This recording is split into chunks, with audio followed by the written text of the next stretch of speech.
Le grand hall de la Station Prime s'étendait plus loin que n'importe quelle cathédrale jamais construite sur Terre. Ses murs scintillaient de la lumière de 1000 soleils différents, chacun représentant une espèce ayant fait de ce lieu le centre de la civilisation. L'amiral Sarah Chen se tenait au centre de ce lieu grandiose. Son uniforme bleu paraissait simple et petit comparé aux créatures qui l'entouraient. Elle savait que ce jour viendrait. Les signes avant-coureurs étaient là depuis des mois. Les plaintes des marchands téaxiens concernant les pratiques commerciales humaines, les protestations des scientifiques Vornam contre les méthodes de recherche terrestre, et des murmures dans tous les couloirs à propos de ces nouveaux venus dangereux qui refusaient de ralentir la cadence. Le grand arbitre Zeltron se leva de son siège, son corps insectoïde grinçant et grinçant sous l'effet de ses articulations ancestrales. Il avait régné sur le Conseil galactique pendant 3000 ans, observant les espèces prospérer et disparaître comme les vagues sur le rivage. Ses yeux composés reflétaient l'image de Sarah à l'infini. Humanité, tonna sa voix à travers les traducteurs dans 1 millier de langues. Vous êtes accusés de crimes contre la stabilité galactique. Sarah serra les mâchoires, mais ne dit rien. À côté d'elle, l'ambassadeur Marcus Webb semblait pris de nausées. Le jeune diplomate avait toujours cru fermement que la raison l'emporterait. À présent, sa foi s'effritait comme du sable. Les accusations défilaient sur des écrans holographiques à la vue de tous. L'humanité avait progressé trop vite. Le Conseil affirmait qu'en seulement 200 ans depuis le premier contact, les humains avaient accompli ce que la plupart des espèces mettent 2000 ans à réaliser. Ils s'étaient emparés de la technologie du Conseil et l'avaient perfectionnée sans autorisation. Ils avaient mené des expériences dangereuses sur la mécanique quantique, l'intelligence artificielle et le génie génétique. Cette dernière accusation fit bouillir le sang de Sarah. L'incident de la centrale de Proxima. Des ingénieurs tentaient d'améliorer le fonctionnement d'un vieux réacteur. Comment auraient-ils pu prévoir une explosion imminente? Ils l'avaient réparé à temps. Personne n'était mort. Mais le conseil municipal n'y voyait que de l'imprudence. Nous vous avons observé attentivement, poursuivit Zeltron, ses mandibules claquant à chaque mot. Vous ne respectez pas l'ordre naturel. Vous repoussez toutes les limites. Vous remettez en question toutes les règles. On ne peut faire confiance à votre espèce pour vivre librement parmi les mondes civilisés. L'ordre naturel. Sarah prit enfin la parole, sa voix perçant le silence de la vaste salle. Vous parlez de l'ordre que vous avez instauré, des règles que vous avez édictées. Nous sommes venus à vous en paix, vous demandant seulement d'apprendre et de progresser. Et vous avez progressé. Un autre membre du conseil siffla, une créature serpentine du collectif Drath. Trop vite, trop dangereux. Vous êtes des enfants qui jouent avec des armes qu'ils ne maîtrisent pas. Marcus s'avança, la voix tremblante. Je vous en prie, membres du conseil, accordez-nous une autre chance. Nous pouvons apprendre la retenue. Nous pouvons suivre vos directives plus scrupuleusement. Nous pouvons nous taire. Les mots de Zeltron résonnèrent cossantes comme un coup de massue. La décision est prise. Le vote fut quasi unanime. Au sens 134 espèces ont voté pour le confinement. Seules 13 se sont abstenues. Aucune n'a voté en votre faveur. Ces mots planaient comme un poison. Sarah sentit ses poings se serrer. L'humanité est désormais bannie de tout espace du Conseil. Zelton déclara « Vous retournerez dans votre système d'origine, dans l'espace entourant votre fils, votre âme. Toutes les colonies humaines situées au-delà de ce système devront être évacuées d'ici un an. Une barrière quantique sera érigée autour de votre système. Vous ne partirez pas. Vous ne vous étendrez pas. Vous resterez confinés jusqu'à ce que vous prouviez votre valeur et que vous puissiez réintégrer la civilisation. Toute tentative de franchissement de la barrière entraînera l'anéantissement total de votre espèce. » La chambre résonna des cris de 1000 espèces différentes. Certains applaudirent, d'autres gardèrent le silence. Quelques-uns protestèrent même, mais la décision était irrévocable. Sarah leva les yeux vers Zeltron et vit quelque chose dans ses yeux anciens. Pas de haine, pas même vraiment de peur. C'était de la pitié. Il les regarda avec admiration. La réalisation la brûla plus intensément que n'importe quelle colère. « Ce n'est pas juste », dit Sarah d'une voix douce, mais qui portait. « Vous faites une erreur. »« Peut-être », répondit Zeltron presque doucement. « Mais c'est une erreur avec laquelle nous pouvons vivre. » L'alternative, vous laisser agir sans entrave, est un risque que la galaxie ne peut se permettre. Le voyage de retour vers la Terre dura 3 semaines. Sarah se tenait au hublot du vaisseau de transport, observant leur approche du système des âmes. Derrière eux, invisible mais bien réelle, la barrière quantique était déjà en construction. D'immenses machines s'assemblaient dans l'espace, tissant l'énergie pour former un mur impénétrable. Marcus, la tête entre les mains, murmura « 50 colonies, des millions de personnes qui rentrent chez elles. Où iront-elles? La Terre est déjà surpeuplée. » Sarah ne répondit pas. Ses pensées étaient ailleurs, préoccupée par quelque chose de dangereux. La barrière fut érigée un mardi après-midi, heure terrestre. Depuis la base lunaire, Sarah observa le ciel se transformer. Un scintillement d'énergie à peine perceptible traversait les étoiles. C'était beau, d'une manière singulière, une prison de lumière. Son second, le colonel Davidson, se tenait à ses côtés. Que faire maintenant, amiral? Sarah resta silencieuse un long moment. Dehors, la Terre flottait dans l'espace comme une bille bleue, belle et rebelle. L'humanité avait foulé le sol d'autres mondes, bâti des cités sous des soleils étrangers, effleuré l'infini, et maintenant elle était enfermée dans une cage.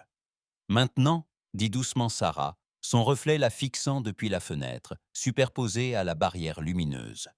Maintenant, nous allons leur montrer ce qui arrive quand on tente d'emprisonner l'humanité.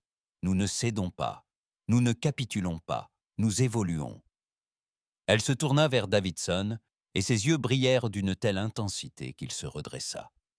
« Appelez-moi le docteur Yamamoto, et dites-lui de rassembler tous les scientifiques qu'on a un jour qualifiés de trop radicaux, de trop dangereux, de trop ambitieux.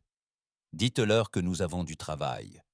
Dites-leur que le Conseil vient de commettre la plus grande erreur de l'histoire galactique. » Davidson salua et partit. Sarah se retourna vers la fenêtre, fixant la barrière censée les contenir.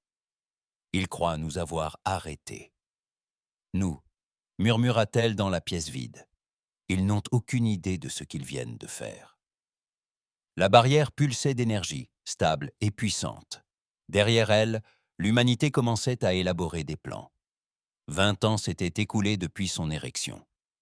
Sur Terre, les gens vaquaient à leurs occupations quotidiennes, comme s'ils avaient accepté leur sort. Des vaisseaux sillonnaient les planètes du système Saol, exploitant les astéroïdes, construisant des stations, et chacun menait une vie paisible sous l'œil vigilant des observateurs du conseil posté juste au-delà de la barrière. Le docteur Kenji Yamamoto ne ressemblait plus du tout au jeune scientifique qui avait osé formuler l'impossible. Âgé de 73 ans, les cheveux entièrement blancs, il se tenait dans un laboratoire secret, profondément enfoui sous la surface d'Europe. La glace grinçait au-dessus de lui. Des kilomètres d'eau gelée dissimulaient le plus grand secret de l'histoire de l'humanité. « Relancez le test », dit-il à son assistante, une jeune femme brillante nommée Elena Vasquez. Les doigts d'Elena dansaient sur les commandes holographiques. « Docteur, nous avons fait l'expérience 47 fois. Les résultats restent inchangés. »« Alors on l'a fait 48 fois, » répondit Yamamoto. Mais il souriait. « Car si nous avons raison, Elena, si nous avons vraiment raison, alors tout change. » L'appareil au centre du laboratoire s'anima d'un léger bourdonnement. On aurait dit une sphère de lumière et de mathématiques flottant dans les airs. Autour d'elle, l'espace lui-même semblait se courber et se tordre. Puis, dans un soupir semblable à un son émanant de la réalité, un trou apparut. Non pas un trou dans le mur ou le sol, mais un trou dans l'existence même. À travers ce trou, ils aperçurent un autre lieu, une petite pièce d'environ 3 mètres de diamètre flottant dans le néant. Elle était stable, elle était réelle, et elle n'existait nulle part dans l'univers normal. La poche 1 reste stable, annonça Helena, la voix tremblante d'excitation. Intégrité dimensionnelle à 100%. Aucune fuite d'énergie, aucune anomalie gravitationnelle. Docteur, nous avons réussi. Nous avons créé une dimension parallèle. Yamamoto s'assit lourdement.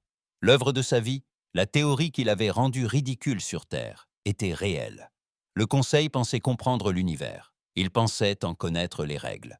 Mais l'humanité avait trouvé une faille. Très haut sur Mars, l'amiral Sarah Chen reçut le message crypté. Plus âgé, les cheveux grisonnants, son regard brûlait toujours de la même ardeur. Elle relut les mots de Yamamoto à 3 reprises pour être sûre de les comprendre. « Ils ont réussi », dit-elle à son équipe. « La théorie fonctionne. Nous pouvons créer des espaces qui existent en dehors de la réalité ordinaire. Des espaces que le Conseil ne peut ni détecter, ni atteindre, ni contrôler. » Son ingénieur en chef, un vétéran bourru nommé Thomas Park, siffla doucement. « Jusqu'où peuvent-ils aller ?» Yamamoto pense qu'il n'y a pas de limite. Si nous avons assez de puissance, nous pourrions créer des espaces de la taille de Lune, de planètes, voire plus grands. Un silence s'installa dans la pièce, chacun assimilant l'information. « Il nous faudrait des ressources, dit quelqu'un.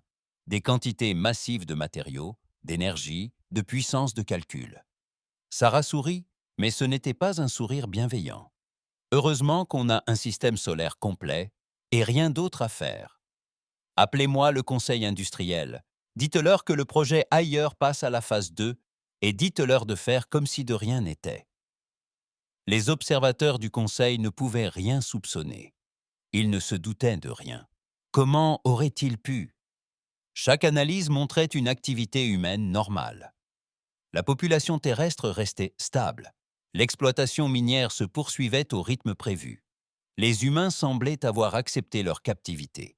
Ils étaient incapables de voir la vérité. Sous la surface de chaque planète et de chaque lune, l'humanité se développait. Sur Mars, dans des cavernes souterraines assez vastes pour abriter des villes, des usines fonctionnaient jour et nuit. Sur Europe, sous la glace, des stations de recherche repoussaient les limites de la physique. Dans la ceinture d'astéroïdes, des installations secrètes assemblaient des composants pour des vaisseaux qui ne pouvaient sans pas voyager dans l'espace ordinaire.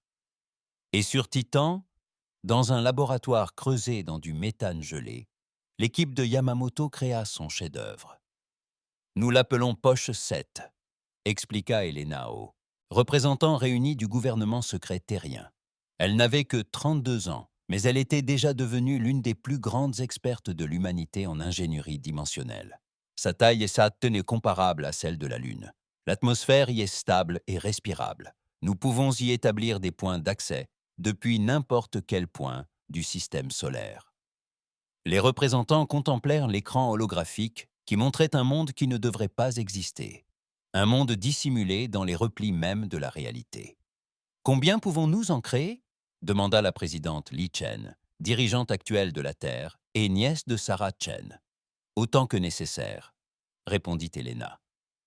Chaque dimension de poche requiert un investissement énergétique initial, mais une fois créées, elles sont autonomes. Nous pourrions en construire des centaines, des milliers, et le Conseil n'en saura rien. Le Conseil ignore même que les dimensions de poche sont possibles. Leur physique affirme que c'est impossible. Ils n'avaient jamais songé à chercher ce qu'ils croyaient être inexistant. Des plans furent élaborés lors de réunions secrètes à travers le système solaire. Non seulement pour créer des cachettes, mais pour bâtir une civilisation entière, invisible à la galaxie. Ils l'appelleraient le Royaume. Ce réseau de dimensions parallèles, relié par des points d'accès que les humains pouvaient ouvrir à volonté, permit à Yamamoto de voir ses élèves et successeurs pousser son œuvre bien au-delà de ce qu'il avait jamais imaginé. Sa santé déclinait, son corps le lâchant après des années de travail dans des conditions extrêmes. Mais il vécut assez longtemps pour voir la poche 50 créer une dimension immense, qui deviendrait la nouvelle capitale de l'humanité. Sur son lit de mort, dans une chambre silencieuse de repas, Helena était assise à ses côtés. « Nous allons le faire, » lui dit-elle. « Nous allons transférer la majeure partie de l'humanité dans ce royaume d'ici 10 ans. Avant même que le Conseil ne se rende compte du danger, nous serons hors de leur portée. » Yamamoto esquissa un faible sourire. « J'aimerais tant le voir. Une civilisation existant dans les espaces, entre les espaces. L'humanité libérée. Vous l'avez déjà vu, docteur. Vous l'avez rendu possible. Il mourut 3 heures plus tard, satisfait de savoir que son espèce survivrait, qu'elle prospérerait. La migration commença lentement, prudemment. Quelques milliers de personnes, au début, des volontaires et des chercheurs qui allaient construire l'infrastructure dans ses dimensions restreintes, puis des dizaines de milliers, des centaines de milliers. Le processus était dissimulé derrière les mouvements de population habituels. Les personnes qui s'installaient officiellement dans les colonies martiennes franchissaient en réalité des points d'accès spécifiques. Les registres de naissance étaient rigoureusement tenus.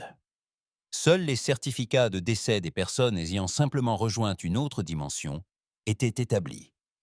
Les observateurs du Conseil virent ce qu'ils s'attendaient à voir. Une humanité confinée, s'adaptant lentement à sa prison. Ils ignoraient la vérité. 20 ans plus tard, 5 milliards d'humains vivaient dans ce royaume.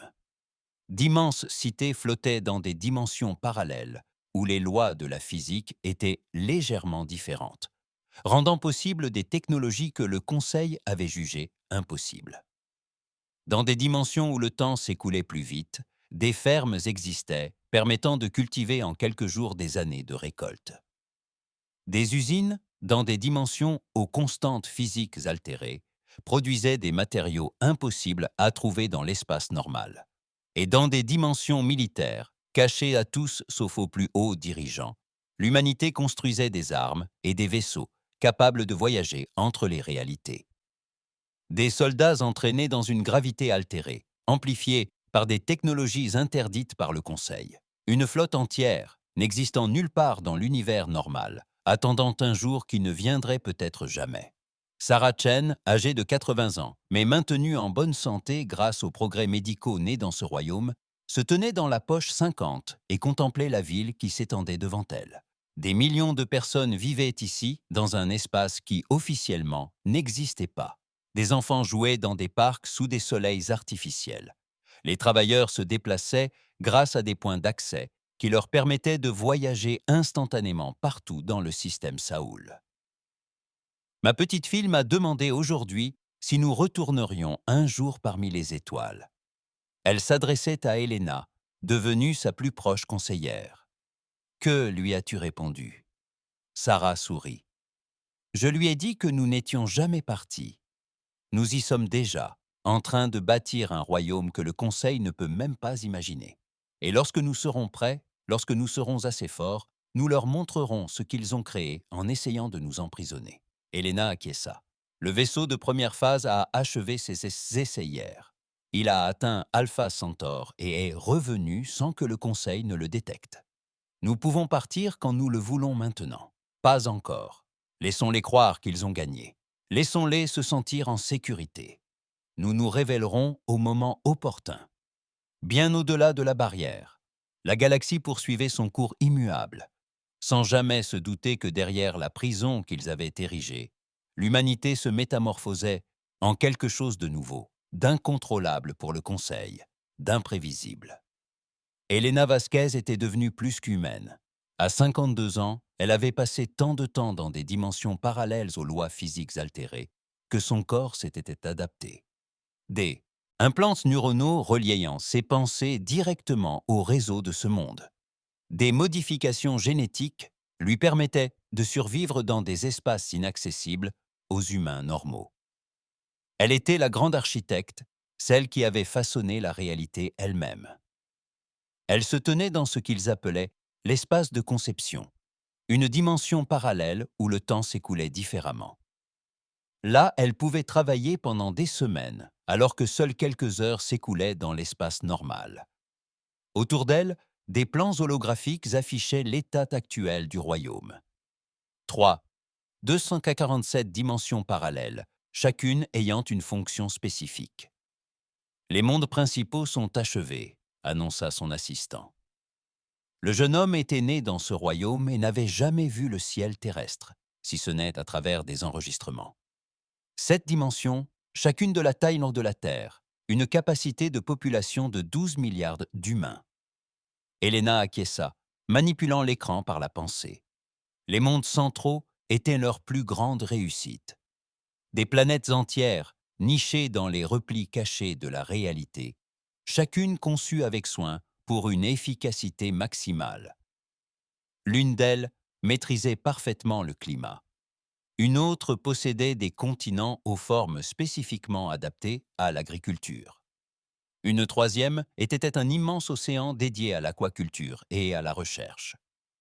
Qu'en est-il des sphères industrielles? 412 sont opérationnelles.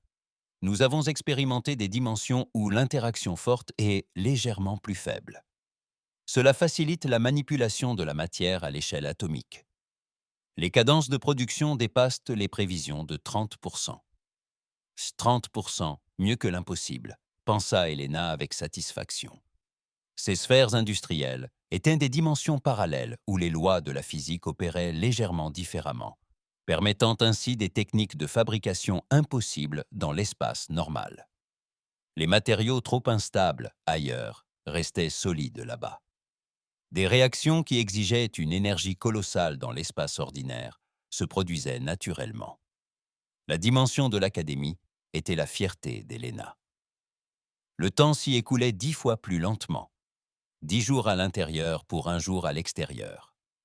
Les étudiants pouvaient y passer des années à apprendre, à s'entraîner et à progresser, tandis que le reste du monde semblait s'écouler presque instantanément. L'humanité formait des spécialistes à un rythme incroyable, des scientifiques avec des décennies d'expérience, et pourtant encore jeunes, des soldats entraînés pendant des années, voire des mois, des ingénieurs qui avaient réalisé des centaines de projets avant même d'avoir 30 ans. Mais c'était l'arsenal qui empêchait Helena de dormir. L'amiral James Okonkwo, successeur de Sarah Chen, avait encouragé le développement d'armes qui inquiétaient même Helena. Des dimensions parallèles entières, conçues spécifiquement pour la guerre, où les lois de la physique permettaient la création d'armes que le Conseil n'avait jamais imaginées. Elle visitait l'une d'elles où, à présent, franchissant un point d'accès qui s'ouvrait comme une déchirure dans la réalité. La dimension au-delà était obscure, éclairée seulement par la lueur des champs de tir d'armes s'étendant à l'infini. Car dans cette dimension, l'espace ne fonctionnait pas de la même manière. Il pouvait être infini ou minuscule selon les besoins. Le grand architecte Okono la salua. C'était un homme massif. Ses muscles hypertrophiés et ses os renforcés lui donnaient l'apparence d'une statue plutôt que d'un être humain. Tu viens voir les nouveaux jouets. Tu viens plutôt t'assurer que tu n'as rien construit qui puisse détruire la réalité tout entière, répliqua Helena d'un ton sec. Il éclata d'un rire tonitruant. Nous n'avons testé cela que 2 fois. Nous sommes beaucoup plus prudents maintenant. Il lui montra les vaisseaux phasiques, des engins profilés capables d'exister simultanément dans l'espace normal et dans d'autres dimensions. Ils pouvaient traverser la matière solide, apparaître et disparaître à volonté, et étaient totalement invisibles aux capteurs conventionnels. Le royaume en comptait désormais 10 000. Chacun est piloté par des humains augmentés, expliqua Okono. Réflexes améliorés, interface neuronale, capable de survivre simultanément dans plusieurs dimensions. Le Conseil croit que l'humanité est toujours la même espèce qu'ils ont enfermée. Ils ignorent tout de ce que nous sommes devenus. Helena observa une démonstration.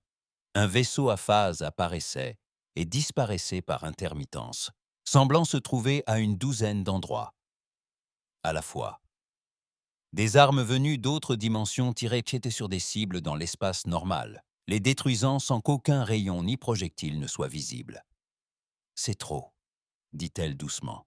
« Nous changeons trop vite. nous devenons trop différents de ce que nous étions. Nous survivons, rétorqua Okono. Nous nous adaptons. C'est ce que font les humains, depuis toujours. Dans les mondes du noyau, la vie avait pris un étrange nouveau rythme. Les villes flottaient dans un ciel où la gravité était à la guise des ingénieurs. Les parcs existaient dans des dimensions aux 7 saisons, chacune soigneusement conçue pour allier beauté et fonctionnalité. Les transports étaient instantanés grâce à des points d'accès, permettant ainsi de vivre dans une dimension parallèle et de travailler dans une autre, à 1000 dimensions de distance. Le transfert de population avait été achevé 5 ans auparavant. 13 milliards d'humains vivaient désormais dans ce royaume. La Terre n'abritait que quelques millions d'individus, principalement des volontaires, entretenant ainsi l'illusion pour les observateurs du Conseil. Des intelligences artificielles, copie quasi parfaite du comportement humain, complétaient les chiffres de population figurant sur les scans. Les observateurs virent une civilisation qui avait accepté le confinement et repris le cours de sa vie. Ils ne pouvaient pas se tromper davantage. Zarachine, la petite fille de Sarah et désormais capitaine de vaisseau dans la flotte du royaume, se tenait sur le pont de l'Indomptable, l'un des plus grands vaisseaux phasiques jamais construits. À 30 ans, elle avait consacré toute sa vie d'adulte à se préparer à une guerre qui n'aurait peut-être jamais lieu. Elle s'était entraînée dans la dimension de l'académie, apprenant à commander des vaisseaux obéissant à des règles, dont le Conseil ignorait l'existence. « Capitaine !» cria son navigateur. « Nous approchons de la barrière. » Zara vit apparaître le mur quantique sur leur capteur, la prison que le Conseil avait érigée 50 ans auparavant. Toujours aussi puissant, toujours aussi solide, toujours aussi insignifiant. « Passage au point 8, ordonna-t-elle. « Faites-nous passer. » Le vaisseau frémit légèrement en quittant partiellement l'espace normal. La barrière conçue pour bloquer la matière et l'énergie dans l'espace conventionnel ne pouvait rien contre ce qui n'était que partiellement présent. L'incommensurable la traversa comme un fantôme à travers un mur. Ils émergèrent dans l'espace du Conseil sans être détectés. Zara esquissa un sourire. Cela faisait des années qu'il faisait cela. Envoyer des vaisseaux au-delà de la barrière pour observer, étudier, cartographier la galaxie qui croyait l'humanité encore prisonnière. « Emmenez-nous sur Alpha Centauri, » ordonna-t-elle. « Voyons ce que le Conseil prépare Tata aujourd'hui. » Bien au-dessus de la Terre, ou plutôt de ce qui tenait lieu d'au-dessus dans l'espace, un observateur du Conseil nommé Zaltix effectua un nouveau scan de routine. Tout semblait normal. La population humaine restait stable, à environ 4 milliards d'individus répartis dans le système Saol. Le progrès technologique était satisfaisant. Aucune tentative de franchissement de la barrière. Le confinement fonctionnait parfaitement. Zaltix rédigea son rapport et passa à d'autres tâches, ignorant tout de l'existence, à cet instant précis, de 13 milliards d'êtres humains vivant dans un monde invisible à ses yeux. Des vaisseaux volants imperceptibles à ses capteurs, des technologies que son espèce jugeait impossibles.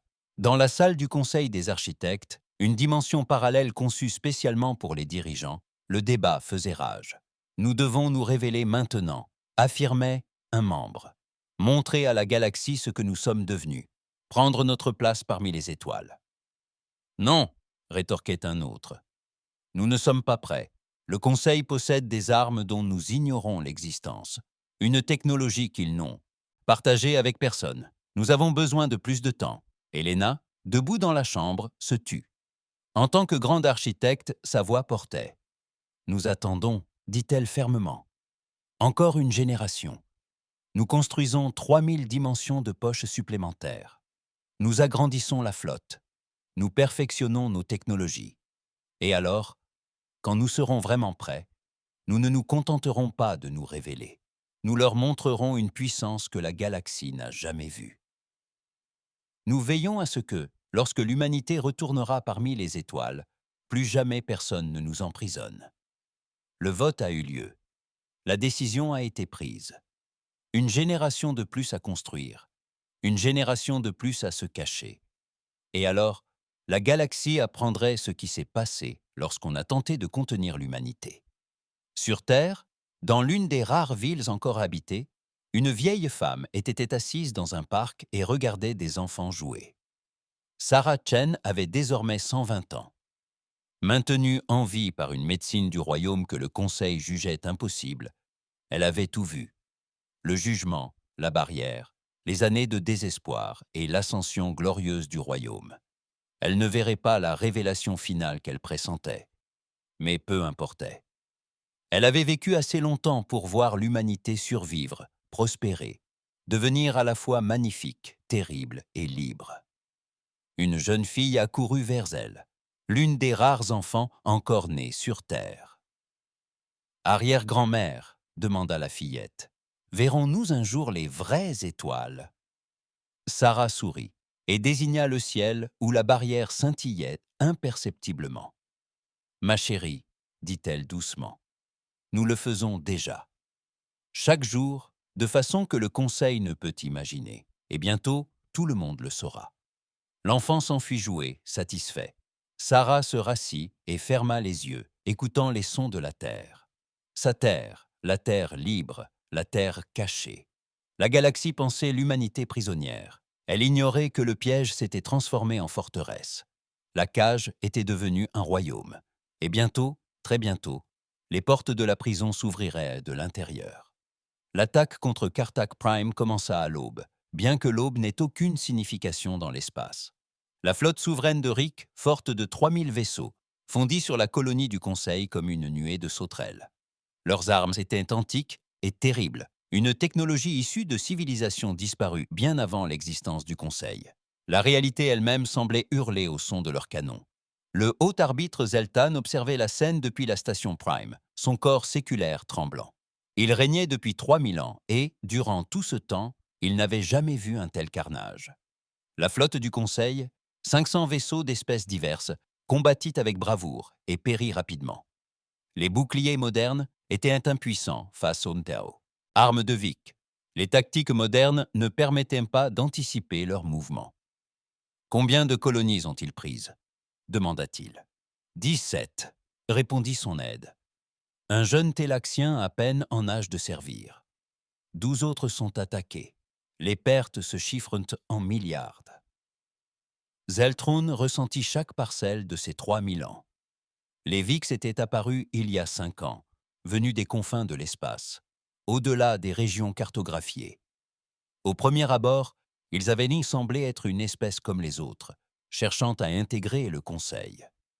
Puis, ils avaient révélé leur véritable nature. Conquérants, destructeurs, collectionneurs de mondes. « Prévenez tous les membres du Conseil, » dit-il d'une voix lasse. « Protocole de guerre totale. Chaque espèce doit déployer toute sa force militaire. » Mais il savait que cela ne suffirait pas. Le Conseil vivait en paix depuis des millénaires. Leurs armes étaient cérémonielles. Leurs tactiques théoriques. C'étaient des érudits qui tentaient de combattre des barbares. Et ils étaient en train de perdre lamentablement. Dans le royaume, Zara Chen observait la même bataille sur des écrans qui révélaient ce que le Conseil ne pouvait dissimuler. Elle avait 40 ans et était capitaine des Indomptables depuis 10 ans. Elle avait consacré sa vie entière à se préparer au combat, et maintenant, le combat avait lieu, non pas contre l'humanité, mais contre la galaxie qui l'avait emprisonnée. « Nous devons les aider, » dit-elle à son équipage. « Aider ceux qui nous ont emprisonnés ?» demanda son second, incrédule. « Ceux qui nous ont jugés trop dangereux pour exister. »« Aider les milliards d'innocents qui meurent, » répliqua Zara sèchement. « Aider avant que le VIX n'atteigne les espèces qui n'ont jamais voté contre nous. Aider parce que c'est la chose à faire. » Le débat se propagea à travers le royaume comme une traînée de poudre.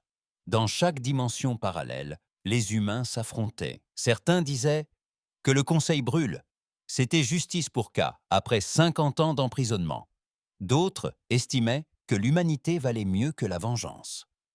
Le Conseil des architectes se réunit en urgence. Elena Vasquez avait désormais 72 ans, plus machine qu'humaine. Sa conscience était dispersée à travers de multiples dimensions parallèles. Simultanément, Elle prit la parole et ses mots résonnèrent dans 1000 salles de réunion à la fois. « Nous avons bâti tout cela pour survivre, dit-elle. Mais survivre ne signifie rien si nous perdons notre humanité en cours de route. Nous sommes devenus forts pour nous protéger. Mais la force ne signifie rien. Si nous assistons à un génocide sans rien faire, je vote, nous nous révélons. Je vote, nous combattons. » Le vote dura 6 heures. Finalement, il fut quasi unanime. L'humanité interviendrait, mais sans se manifester. Au préalable, elle montrerait à la galaxie ce qu'elle était devenue par ses actes, non par des paroles. La bataille de Cartax Prime faisait rage depuis 3 heures lorsque la réalité se déchira. Non pas comme une porte qui s'ouvre, mais comme un tissu qui se déchire. 500 vaisseaux de phase émergèrent de nulle part. Leur design était unique dans la galaxie. Ils étaient à la fois magnifiques et terrifiants. Des courbes et des angles impossibles à reproduire. Des coques qui semblaient à la fois solides et transparentes. La flotte de Vic les prit immédiatement pour cible. Des armes antiques capables de détruire des planètes firent un feu sur les nouveaux venus. Les vaisseaux phasiques vacillèrent, et les armes les traversèrent sans rien toucher. Ces vaisseaux existaient simultanément dans de multiples dimensions. Les attaques menées dans l'espace normal étaient inefficaces contre ceux qui n'étaient que partiellement présents. L'humanité riposta alors. Des armes émergèrent de dimensions imperceptibles pour les VIX. Des missiles traversant l'espace-temps et apparaissant à l'intérieur des vaisseaux ennemis sans jamais franchir la distance qui les sépare. Des rayons attaquant la matière au niveau quantique. Des vaisseaux désintégrés, atome par atome. Des chasseurs capables d'être présents à 12 endroits simultanément, car existant dans 12 réalités différentes en même temps. La flotte de Vic, qui triomphait aisément du Conseil, se retrouva soudain confrontée à un ennemi qu'elle ne comprenait pas. Des vaisseaux disparaissaient et réapparaissaient. Des armes frappaient depuis des angles impossibles. Les humains se déplaçaient avec une coordination quasi télépathique, car des réseaux neuronaux reliaient chaque vaisseau en une seule et immense intelligence. En 47 minutes, la flotte des Vic était neutralisée, non pas détruite. Zara avait ordonné à ses hommes d'être précis, mais totalement incapables de combattre. 3000 vaisseaux flottaient, morts dans l'espace, leurs équipages vivants, mais prisonniers. Le vaisseau du Conseil survivant restait silencieux, ses capteurs peinant à interpréter ce qu'il venait de voir. Zara ouvrit un canal de communication. Son image, ainsi que celle des 500 vaisseaux, apparurent sur tous les écrans du secteur. « Ici le capitaine Zara Chen de la flotte du royaume », déclara-t-elle calmement. « Nous sommes humains. Nous ne sommes plus l'espèce que vous avez emprisonnée il y a 500 ans. Nous n'avons plus besoin de votre permission pour exister, mais nous ne resterons pas les bras croisés face à un génocide. Considérez ceci comme une preuve de bonne foi. Nous pouvons vous aider à survivre aux VIX ou vous laisser les affronter seuls. Le choix vous appartient. » Le message s'arrêta là. La flotte humaine n'attendit pas de réponse. La réalité se brisa de nouveau et ils disparurent, laissant le Conseil analyser la situation. La station Prime sombra dans le chaos. Des représentants de 800 espèces hurlèrent à l'unisson, exigeant des explications, menaçant de guerre, implorant une alliance. Zeltron, assis dans sa chambre, sentait le poids de 3000 ans peser sur lui. « Apportez-moi tous les relevés de cette bataille », ordonna-t-il. « Chaque lecture de capteur, chaque analyse tactique. Je veux savoir ce que sont devenus les humains. » Les rapports arrivèrent le lendemain. Ils étaient terrifiants. Des vaisseaux existant dans de multiples dimensions. Des armes ignorant les boucliers en attaquant depuis différentes réalités. Une coordination dépassant celle de toute espèce connue.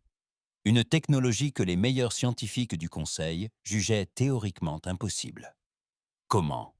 murmura Zeltron en lisant les rapports. « Comment ont-ils pu aller aussi loin ? Nous les avons contenus. Nous les avons surveillés. » Son scientifique en chef, un Vornim nommé Shayex, consulta les enregistrements des capteurs du système Saoul. « Nous avons vu ce qu'ils voulaient nous montrer. L'orbiteur des chiffres de population probablement falsifiés, un progrès technologique soigneusement contrôlé pour paraître normal. Pendant ce temps, à notre insu, il bâtissait une civilisation entière dont nous ignorions l'existence. Mais où nos analyses révélaient-elles chaque planète, chaque station? La théorie évoque des dimensions parallèles, murmura Sheilak, des espaces qui existent en dehors de la réalité ordinaire. La physique du Conseil affirmait que c'était impossible, mais elle s'était apparemment trompée. Zeltron ressentit une émotion qu'il n'avait pas éprouvée depuis des siècles. La peur, non pas pour lui-même, mais pour l'ordre galactique tout entier qu'il avait maintenu pendant 3000 ans. Si l'humanité était capable d'un tel acte, pouvait-elle dissimuler une civilisation entière à la vue de tous? Quelles autres possibilités existaient? Quelles autres règles étaient erronées? Un message parvint de l'humanité. Non pas une demande de communication, mais des coordonnées. Une invitation à la station Nexus, une structure que les humains prétendaient avoir construite à la limite de l'espace du Conseil. Un lieu de discussion. Le Conseil débattit pendant 2 jours. Certaines espèces exigeaient une attaque immédiate avant que l'humanité ne devienne plus puissante. D'autres soulignèrent que l'humanité était probablement déjà plus forte et qu'attaquer serait un suicide. Quelques-uns préconisaient une reddition immédiate et des supplications. Finalement, Zelton prit la décision. Une délégation se rendrait à la station Nexus. Ils dialogueraient. Ils tenteraient de comprendre ce que l'humanité était devenue et ce qu'elle désirait. La délégation était composée de représentants de 50 espèces clés, accompagnés de la plus importante flotte restante du Conseil, soit 1000 vaisseaux. Censés faire étalage de sas. Puissance, cette démonstration de force était pourtant vouée à l'échec. Si l'humanité pouvait neutraliser 3000 vaisseaux Vic en moins d'1 heure, un millier de vaisseaux du Conseil ne suffirait tant et même pas à les ralentir. La station Nexus apparut sur leur capteur, alors qu'ils se trouvaient encore à une année-lumière de distance. C'était colossal, plus grand que toutes les structures jamais construites par le Conseil. Non pas une sphère ou un anneau comme les plans du Conseil, mais quelque chose d'organique et de magnifique, comme une fleur de métal et d'énergie, aux pétales déployés, dans de multiples dimensions. En s'approchant, ils comprirent que chaque pétale était un quai d'amarrage suffisamment vaste pour accueillir un vaisseau amiral.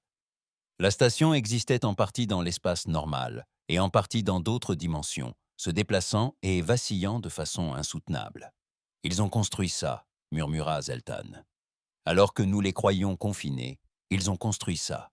Qu'ont-ils construit d'autres ?»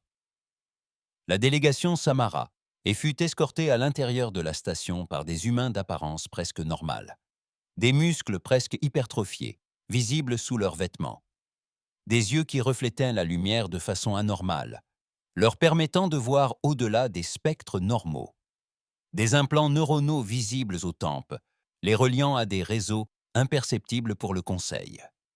Ils furent conduits dans une salle de conférence d'une taille démesurée, plus grande que ne le permettaient les dimensions extérieures de la station. Une autre dimension parallèle réalisa Zeltron. La station entière en était truffée. Zaratchin les attendait avec Elena Vasquez et une douzaine d'autres dirigeants humains. Derrière eux, visible à travers des fenêtres qui n'auraient pas dû exister, la flotte du royaume était en attente. 10 000 vaisseaux, tous impossibles à construire, tous mortels. « Bienvenue », dit simplement Zara. « Nous avons beaucoup à discuter. » Zeltron s'avança, son corps ancestral résonnant à chaque mouvement. Il contempla les humains qui, jadis, s'étaient tenus devant le Conseil en suppliant, et y vit quelque chose de totalement différent. Non pas des suppliants, ni même des égaux. Quelque chose qui dépassait l'entendement du Conseil. « Que désirez-vous » demanda-t-il simplement. « Ce que nous avons toujours voulu », répondit Elena. « Exister, grandir, être libre. Nous ne demandons pas à réintégrer votre Conseil. Nous vous offrons un choix. Acceptez que l'humanité soit souveraine, que nous ne répondions qu'à nous-mêmes, et nous pourrons être vos alliés. ou tenter de nous emprisonner à nouveau, et nous vous montrerons pourquoi ce serait une terrible erreur. » Avant que Zeltron ne puisse répondre, des alarmes retentirent dans toute la station. Une partie de la flotte de Rick était apparue dans le secteur, plus importante que jamais, et elle n'attaquait pas une colonie. Elle se dirigeait droit sur la Station Prime, le cœur de la civilisation du Conseil. Zelton se tourna vers Zara, le désespoir se lisant dans ses yeux millénaires. « S'il te plaît, dit-il, et le mot avait un goût de cendre. Aide-nous. » Zara regarda Helena, puis ses collègues capitaines. Ils acquiescèrent tous. « D'accord, » dit Zara. « Mais après ça, les choses changent. Après ça, vous reconnaissez ce que nous sommes devenus. Marché conclu. » Zelton hésita un instant. Marché conclu. La flotte de Vic, en route pour la station Prime, comptait 5000 vaisseaux, la plus grande force qu'ils aient jamais rassemblée. La flotte restante du Conseil, décimée par des semaines de pertes, peinait à rassembler 2000 hommes. Le combat aurait dû être un massacre.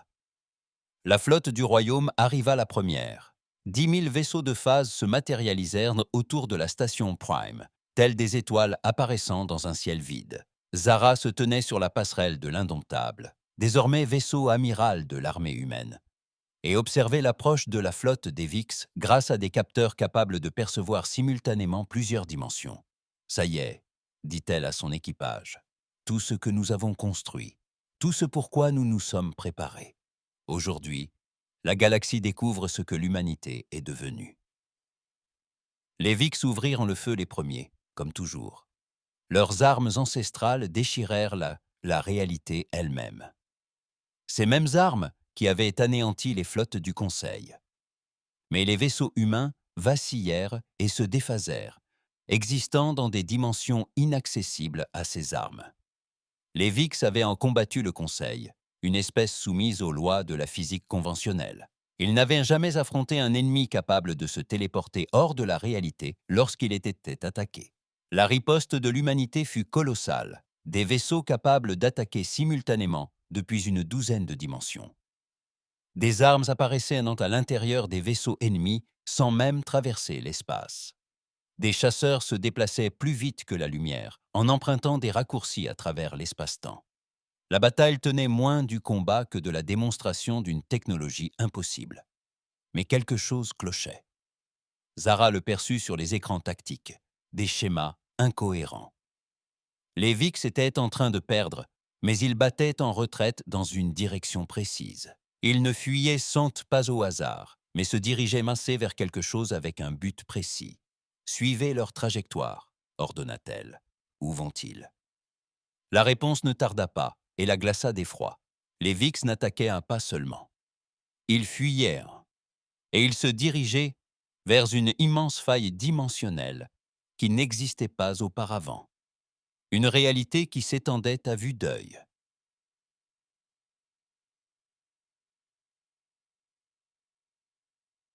Tous les planétaires. « Vaisseau, cessez le feu !» ordonna Zara. « Il se passe quelque chose d'important. » Elle ouvrit un canal vers le vaisseau amiral des Vic. Un visage apparut à l'écran, reptilien et balafré. Mais ses yeux exprimaient une émotion inattendue, le désespoir humain. Le commandant du Vic dit, la voix du traducteur paraissant creuse. « Si vous êtes aussi avancé que vous le paraissez, scannez la faille. Dites-moi que vous la voyez aussi. » Zara ordonna un scan multidimensionnel. Ce qui apparut sur ses écrans lui permit de tout comprendre. Au-delà de la faille, émergeant d'une autre réalité, se trouvaient des choses, non pas des vaisseaux, ni des créatures, des choses qui existaient sous forme de nourriture née de la faim, dévorant les dimensions elles-mêmes. « Que sont-elles » demanda-t-elle. « Les dévoreurs », répondit le commandant des Vix. « Des entités d'un univers mourant qui consument les réalités pour survivre. Nous ne sommes pas des conquérants humains, nous sommes des réfugiés. Nous les fuyons depuis 300 ans. Nous sommes venus dans l'espace du Conseil parce que nous n'avions nulle part où aller. L'arme que nous utilisons n'est pas une arme. C'est un saut dimensionnel qui tente de refermer les failles avant qu'ils ne nous suivent. » Zara sentit le monde s'écrouler autour d'elle. Les Vix n'étaient pas l'ennemi, c'étaient des victimes. Et l'humanité venait de protéger le conseil de l'espèce même qui tentait de sauver la galaxie d'un danger bien plus grand. Changement de plan, annonça-t-elle à toute la flotte du royaume. Les Vix ne sont pas hostiles. Ce qui vient de cette faille, c'est la véritable menace. Tous les vaisseaux formèrent une formation défensive autour de la faille. Préparez-vous à affronter des entités inconnues. Les dévoreurs surgirent en force, et ils étaient pires que n'importe quel cauchemar. Des êtres faits de vide et de faim. Ils ne détruisaient pas les vaisseaux, ils les démangeaient, dévorant la réalité même qui leur permettait d'exister. Les armes du Conseil furent inefficaces. Même les armes de Vic ne firent que les ralentir. Mais la technologie de passage interdimensionnel de l'humanité était différente. Des vaisseaux capables d'exister hors de la réalité normale pouvaient blesser des êtres qui la consommaient. Des armes attaquant depuis d'autres dimensions pouvaient atteindre des êtres existant entre les dimensions. Pour la première fois, les dévoreurs se retrouvaient face à des proies capables de se défendre. La bataille fit rage pendant 12 heures. L'humanité, le Conseil et Vix combattirent côte à côte, apprenant les tactiques des uns et des autres en temps réel. Zara coordonna la défense à travers de multiples dimensions simultanément, utilisant les réseaux neuronaux du royaume pour penser plus vite que n'importe quel individu. Lentement, miraculeusement, ils repoussèrent les dévoreurs à travers la faille. Mais d'autres failles s'ouvraient.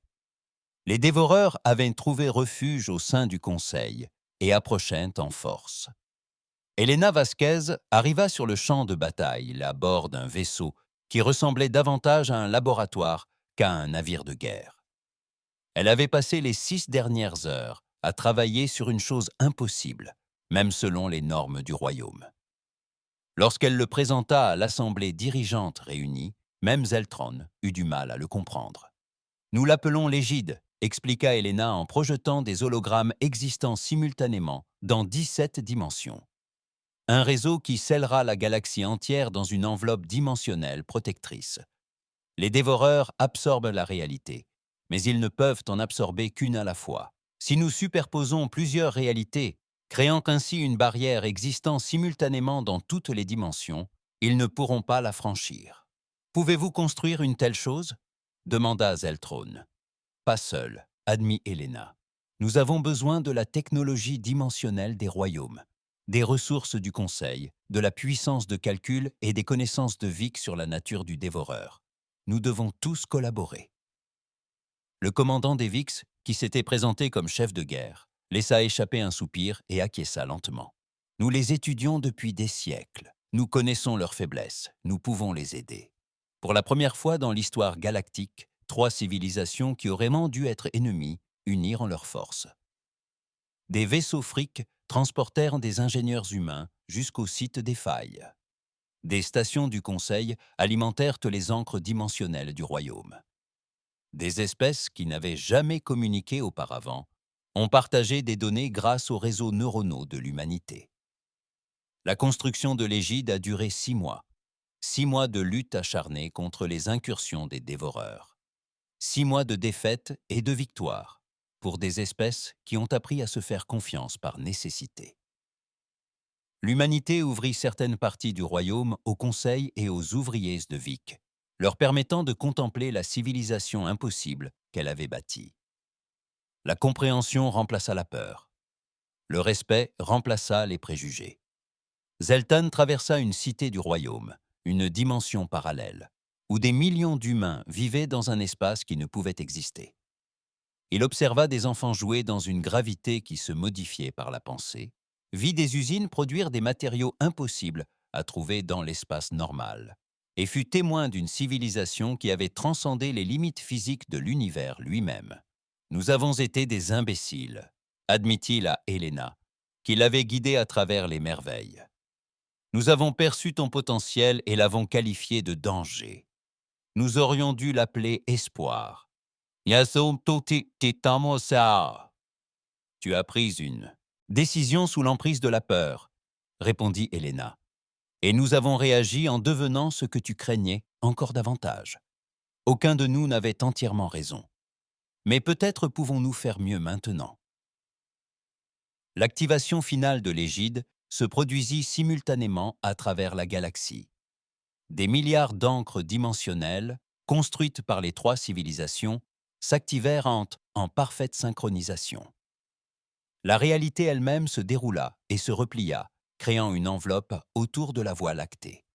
Non pas un mur, mais un labyrinthe. Les dévoreurs qui tenteraient d'y pénétrer se retrouveraient piégés entre les dimensions, perdus dans des espaces qui se repliaient sans cesse sur eux-mêmes. La dernière offensive des dévoreurs se heurta à l'égide et ne put la pénétrer.